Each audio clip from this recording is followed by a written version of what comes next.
and welcome back. This is Litins brought to you by Arise Education. My name is Elnam and today's segment is Be My Inspiration, and our guest today is Wamhunda Sylvie. She's going to tell us about herself. We are going to ask her questions about herself and her career as a poet and her life in general. So without further ado, we'd like her to introduce herself. Welcome. Thank you. Hi. My name is Wamhunda Sylvie and I am 21 years old.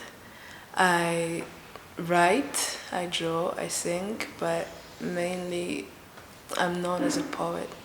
Yeah. So tell us a little bit about your education background. Okay. I went to high school at Kashar Girls Academy for 3 years, and right now I'm doing creative design in University of Rwanda. Okay. Yeah, the campus based at Huye. Okay. Yeah. So you said you are a writer, right? And a poet. Yes. So you write poetry. Yes, I do. Oh, okay. So can you tell us a little bit about your inspiration, where that came from, when did that start, how did it start? Okay. Yeah, basically the story behind your poetry. So a friend of mine once told me, I literally posted a picture of her and a caption, and she was like, I think you could be a good writer. Nice. You should open an Instagram page and you could write like poetry and share it with your friends. So at first I opened an account, I created an account and I didn't put my name. I called it Unfigured or something like that, yeah. And so I started writing some stuff.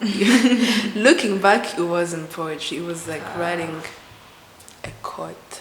Oh, okay. But like, yeah, it wasn't copying, but it was just me writing a quote. And then I watched a lot of poetry. It was in 2018.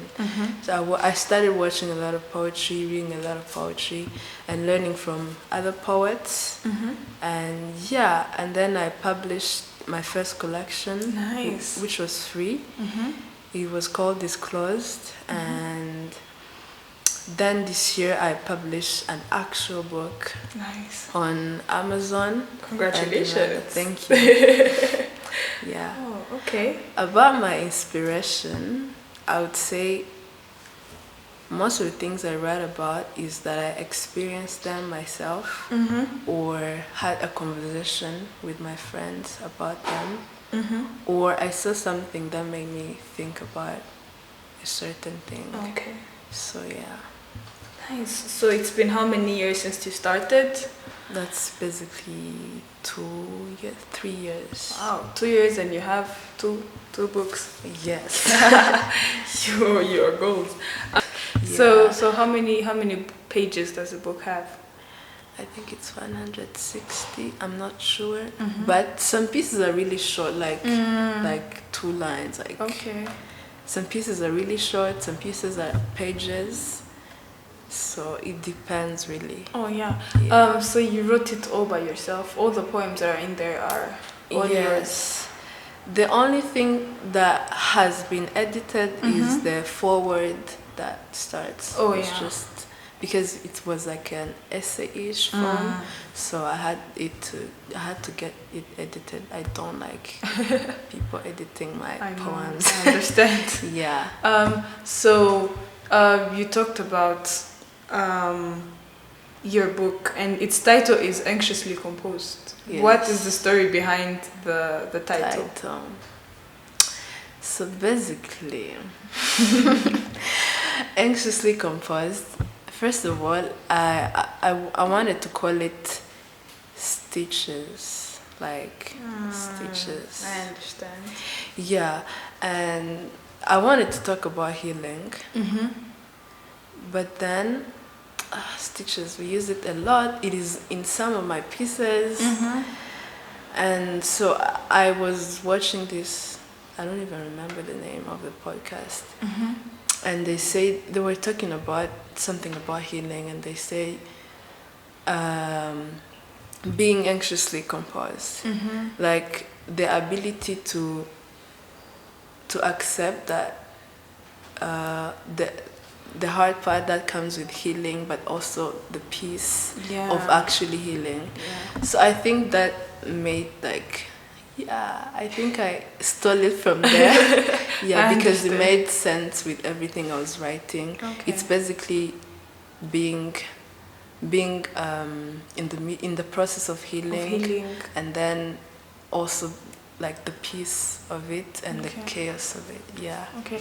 Would you say as a writer, not only like the person who reads it gets to start, interacting with themselves, with their inner selves, by reading your poems about healing, people who have wounds and all of that. But as a writer, would you say was it just for I know you said you relate to the things you write about. Does your book at any point help you heal or, help you in any way in terms of, healing your mental health, dealing with different things? Does it help you as a writer, or it's just meant for the people that are reading it? Writing has been therapeutic for me, Okay. like literally in all senses. I think when I write about something, there's some clarity to it. There's thinking about something, and then there's writing about it. You get a lot more clarity to, like, you're more self-aware of the things that you're thinking about. You're more honest. Yeah. So I think it helped me. Personally, writing has been helping me. Sometimes I write pieces and I feel like they're very personal and I'm not ready yet to share that part of me. And so, yeah. Okay. Yeah, like the piece you wrote about jealousy, how we put it on others, how we demonize the concept of jealousy. When it's something that's personal and it's something we all deal with. So I feel like, thank you for the book. So there's this poem you did, it's on your Instagram, you collaborated with Urbain. Yes. It's called Beyond This Lifetime, I guess. I wanted to ask, how would you describe the community of poets here in Rwanda? How are you, connected in terms of socializing with each other, connecting, how would you describe the community of poets here? So I think we have a lot of like talented people. Like really, some people write and keep their stuff to themselves because poetry is not that appreciated as much as it should, or as much as it is, as much as it value. But some people actually do it. I think it's amazing, like Urbain and Lutti and so many others. And those are my friends. Those we collaborated together, so that's why I'm mentioning them.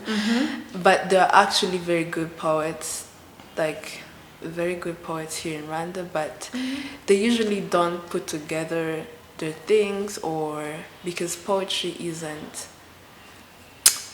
like considered a big deal as it should be. So if you were like to change something about how poetry is considered here in Rwanda, what would you do? First of all, I would find a way to reduce the printing cost because I think it was a challenge for me printing out the copies. They were really, really expensive because here in Rwanda, I think people don't like. We have less authors. We have really few authors. So if it was easy, like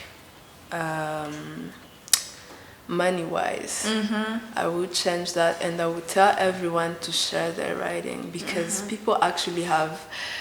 I've been meeting some people and they would show me their work and I would be like, why don't people know this? Why are you keeping this in your notes? And I think what I would say is people sharing their work, whether you don't have to be good or perfect. You don't have to be Maya Angelou to publish a book. Yeah. So yeah, I think I would talk about sharing first. So this year has been full of events. The corona, different wars here and there, and so many things have happened. So for you personally, what were your highlights in this 2020? Okay, my highlight, a very big one, is me publishing a book. Congratulations. Thank you. So I kept pushing it, and being quarantined forced me to do something. And so I went ahead and I wrote a whole book. And I think it took me a lot of courage because I write from a place of honesty and experience. And so I think that was my biggest highlight, and actually doing the things I wanted to do. And basically that's it. In most of your poems, you write about love and romance and heartbreaks. Can you tell us why? What inspires you to write about love and all of that goes with it? I think we all experience it. I experience it. Sometimes people say we're too young to understand. We're too young to know what love is, or I think me writing about it is me trying to figure out what it is. It's a way. I mean, it always changes. My poems changes. Like my perspective changes. Hence, my poems change. So it's something we experience every time, and writing about it is just normal, and that's why. Okay. Can you please read us one of your poems and maybe tell us a little bit about it? Your state in mind when you were writing it. Okay.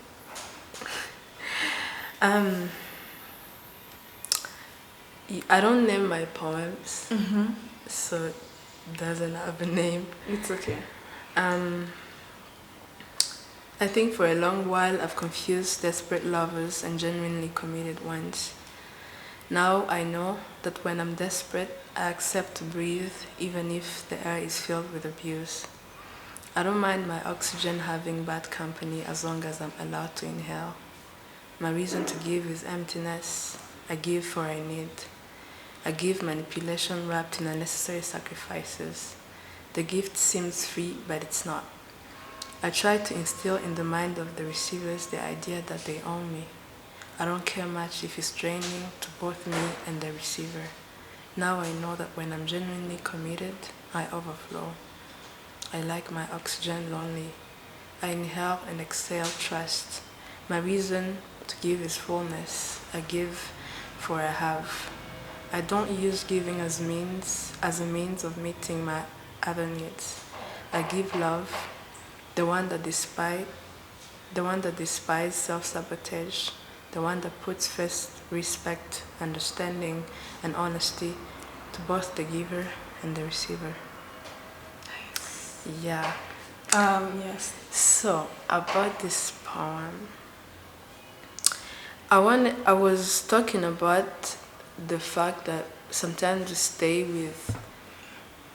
It doesn't matter the relationship, whether a friend or a boyfriend, a girlfriend. Sometimes we stay with people who, because we desperately are looking for a certain kind of love. We are not necessarily doing it because we give freely. We are desperate. So I was writing about that. Okay. Yeah. Thank you. There is this, I don't know if it's a conspiracy that most poets that most poets have been broken, so they start writing because that's their medium to start expressing themselves. you know. So they've been broken so much that they don't want to talk about it, so they choose to start writing about it. So how is it for you? What's your take on that? I think we are all broken in some ways. And if I choose writing and you choose jogging and you choose singing, you choose art, you choose, I mean, it's my choice of expression, and everyone has been broken at some point in their lives. Yeah. The levels to it on writers or poets, I don't know if it's only us who writes. I think we just chose that way of expression. Okay. Doesn't necessarily mean we're the only ones. Right. Okay. So in your poems, you write about self-love and healing. Yes. You know. So I want you to tell us generally the impact of art, poetry, in helping people deal with their mental struggles. You know, be it depression, anxiety, different disorders that people might have.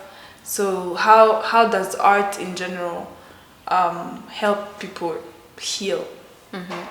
So I'll talk specifically about writing because I personally write because, of course, I'm expressing myself, but there is someone out there who is reading it and they find themselves in the story.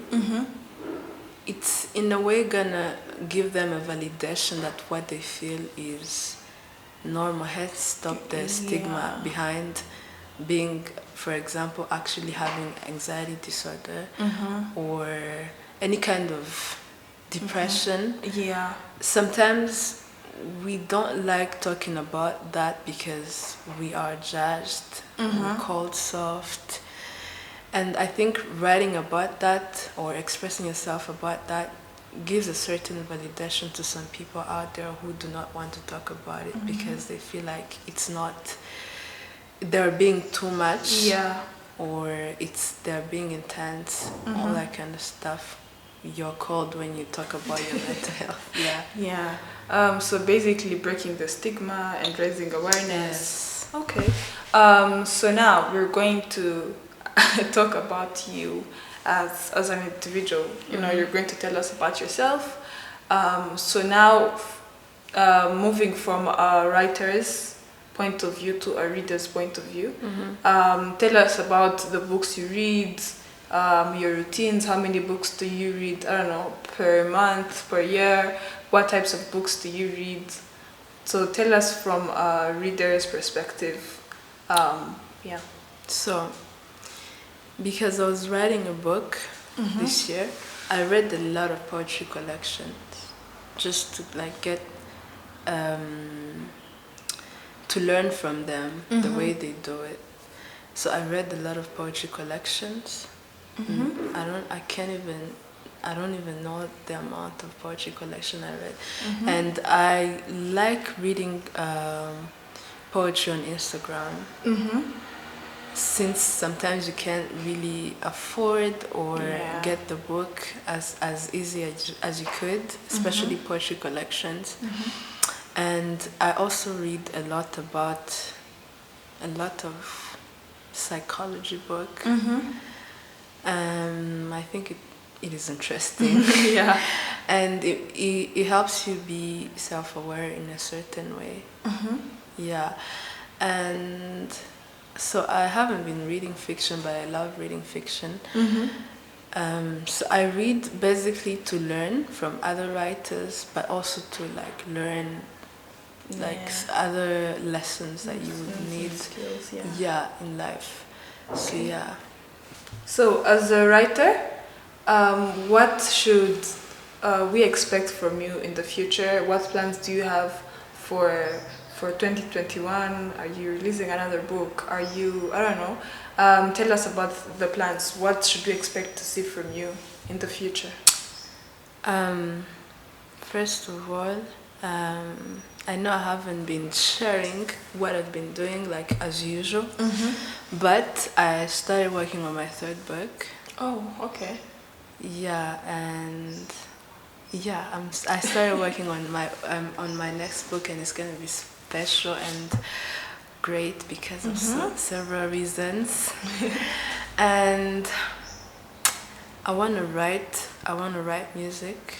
Oh, okay. I'm starting to work on that. I'm still very a beginner, but yeah, I'm trying to do that. And yeah, they could expect, but I'll be sharing some poetry as usual on my Instagram page. Okay.